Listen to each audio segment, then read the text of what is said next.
We don't build armies the same way we used to.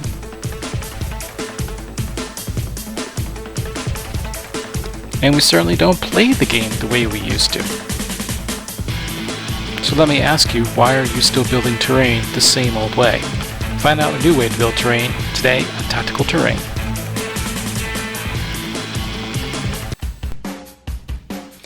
Previously on Tactical Terrain, we brought out this classic, city fight at its best. We also showed you the fine art of working with stencils. There we go, a nice little chipboard stencil from last time. And also introduced you to a fine new product called Depron. It's a new type of foam, unfamiliar to many in the miniature game industry. But one of the key things when we look at our product from last week, looks pretty cool, but it's just a little flat. Yeah. It's got a nice grooves, but it just doesn't really have any pizzazz and any wow factor. So how are we going to add wow factor? We're going to do that using layers, just like professional painters use layers, as you can see in this particular hot rod. Now, we know that the flames are flat, we know the door is flat, but what the artist has done here is use several pieces of coloring to give the illusion of 3D. So what we see here is, for example, the black areas using shadow, and the lighter areas showing brightness. We do the same thing every day with our miniatures, in that we add like null oil to the models to make sure that the Space Marine's armor gets all nice and dark in the corners, and then dry brush it later. This happens to be the cathedral from Cologne, Germany, and this is kind of what we're trying to mimic at this particular point. And you notice here the layers are not just artist renditions, these are actually relief. There's actually layers if you look at them the right way, but these things actually stick out from the wall. This is what we kind of made last week. As you can see, kind of flat and boring in a real life setting, porta potties not included. Yeah, we're going to be working in layers, not dressing in layers. There we go. So working in layers, you can see that the layers will stack upon each other to create a bigger image. To get things started, I thought what we do is start small.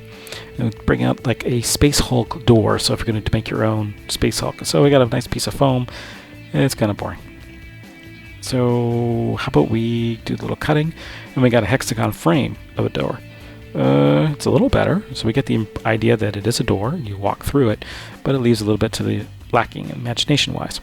So how about we stack the two together, and right off the bat, now we got something here. See, you got that little ridge effect, gives the illusion that, hey, there's something more than just to this flat piece and more than to this little hexagon opening. So what we're going to do now is bring out a new tool here on Taco Tuesday. This is the electricity flows through this particular, but unlike our wire cutter we've used in the past, it only heats up that little tip, and I can use it to like draw etchings into the foam. Hence it's called an etching tool. So you can see I drew a couple patterns there to simulate our hexagon wall, as well as where the two sections of the doors come together. And there we go. This tool takes forever and a day to warm up. I don't know why. And here we go. Yep, here we go. Starting to warm up. All I'm doing now is tracing the line. And when I come to a corner, I want a nice sharp corner, I'm going to lift the tool and start over. If I try to keep going, it's going to look cursive, and it's going to have it's going to curve that line. And it's not really going to get the feel that this is really mechanical. Let's get a nice close-up of this, as you can see. Nice little trough there that's going to collect all our washes and help with dry brushing by creating some more corners. So here we go, keep drawing the rest of this pattern. In terms of depth, I'm going to control that with the fingers that are actually below that. So if you're looking at the way my hand's positioned there, the ring and pinky finger are actually controlling the depth up and down, whereas the pointer finger and middle finger with the thumb control the accuracy of the etching tool. It's a real simple tool. Probably looking at it says, why is it bent like that? That happened while traveling to a live demonstration and got a little bent in travel. They usually come straight, so if yours shows up straight, don't freak out. Alright, we're just making some final touches there.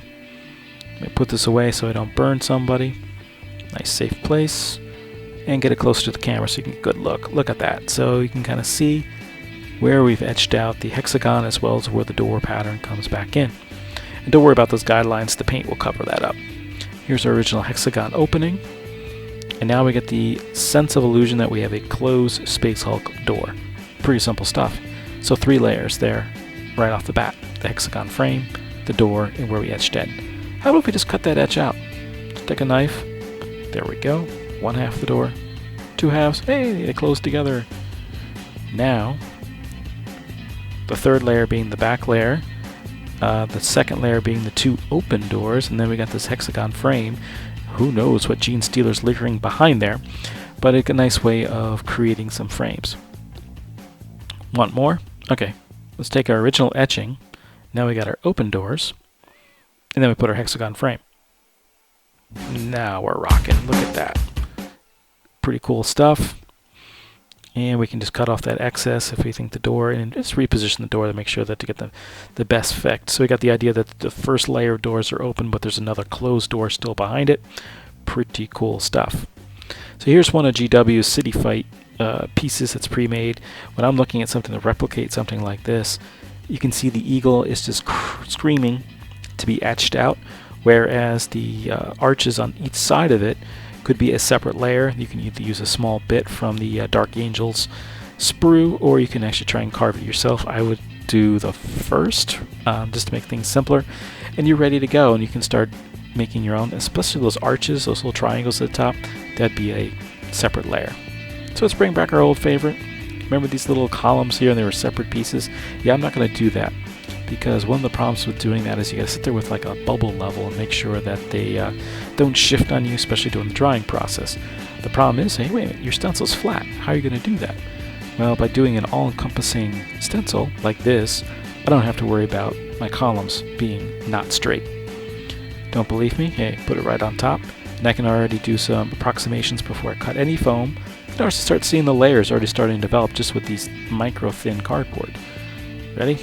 Okay, so if you missed the stencil work from last week, there we go. We cut out our old pieces, and now you're going to bring out the new pieces based on our new stencil. Get a nice, pretty look at it. Pretty basic stuff. But together, there we go. Let's put the other one on top. Oh, magnifique. Let's get a close-up of that.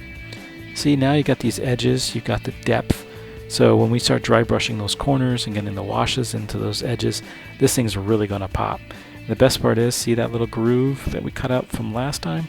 Yeah, we cut it into both layers, and we're going to slide it together, and we're good to go. You know, I haven't glued these together yet. No, I haven't, for two reasons. One, it's great for storage, and secondly, it really helped with the painting, so I can paint the bottom layer unimpeded by having to mask off the top layer. So let's add a third layer. We're going to do this using the etching tool. So what I got here first is my little ruler and a trusty ballpoint pen. We're going to do is a brick pattern to give the like a brick facade look to our top layer. And all I'm doing right now is making sure I'm drawing a line all the way across horizontally, and each one of these is about a ½ inch depth here. Here we go. Make sure you go all the way across with your horizontal lines. It's a simple square bricks, each a ½ inch. Oop, missed a line there. Let's go back up. Ta-da! Easy fix. Now when I do my vertical lines, I'm going to still do ½ inches. I'm at a good spot where you can see it, but I'm only going to do alternating spots. This gives the idea that the bricks were laid, kitty corner, for additional strength. So the ones where I don't have a line, see, alternating. Real simple pattern, gives a simulation of brick. There we go. And you're probably thinking, wow, he works fast. No, I've sped up the film for this part because it is a little labor intensive here. And of course, we bring out our etching tool, and all I'm going to do is let that heat up. And then I'm going to run the etching tool on all our little pieces there, all our little lines. Get a quick test piece. Not quite ready yet. It's all right. While that's warming up, I realized I missed a couple spots. So where else could where a brick be? Yeah, nice little section there. Complete the illusion. There we go. And you can get the illusion that, yeah, this thing is actually made of bricks. Okay, we're good to go. Let's start etching. All I'm going to do is follow the lines. Simple, up, down. You get a nice close-up. And again, controlling the depth of my etching tool with my pinky and ring finger.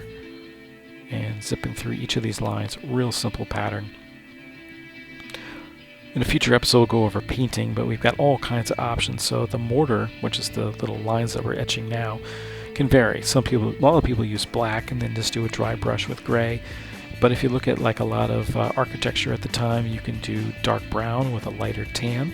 You can do a light gray mortar and use various reds for a brick look, or even some greens. I've seen that as well when doing some research for like model train layouts and like film noir stuff.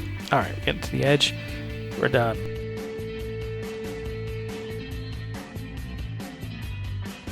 A quick reminder, Frontline Gaming sells Games Workshop products up to 25% off retail every day. You can also pick up some cheap models at our secondhand shop. Some of those gems are quite rare and sometimes they're fully painted. All available at frontlinegaming.org. If you want to see Tactical Terrain live, sign up now for seeing any of my 5 classes I'll be teaching at novaopen.com this year at Nova 2016. Thanks for watching. Check you out next week.